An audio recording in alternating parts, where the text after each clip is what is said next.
सहकारी डुब्यो र डुब्यो आम नागरिकको बाँकी जीवन र भत्कियो तिनको सपना र भरोसा। नेपालका सयौं सहकारीहरू सङ्कटमा परेपछि बचतकर्ताको पीडा अब कागजी रिपोर्टको होइन, वास्तविक जीवनको त्रास बन्न पुगेको छ। वर्षौंको पसिना जोगाएर राखिएको पैसा निकाल्न नपाएर आम नागरिक आज सरकारी कार्यालयदेखि सहकारीका बन्द ढोकासम्म दौडिरहेका छन्।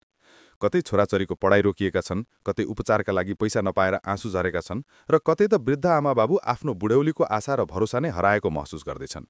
सहकारीका सञ्चालक हराउँछन्, कार्यालयमा ताला लाग्छ, तर पीडितहरूका हातमा कागजको रिट मात्र बाँकी। कुनै आश्वासन छैन, कुनै सुनवाई छैन। नियमन कमजोर, कारबाही शून्य र पर्खने शक्ति सकिँदै गएको छ।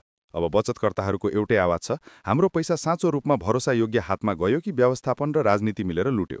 र सबैभन्दा ठूलो प्रश्न, यो पीडाको आवाज कहिले सुनिनेछ? जब सबै डुबिसकेपछि कि अहिले नै? यो तपाईँको नजरमा के हो? ठगी, कमजोरी वा अझै केही आशा बाँकी छ?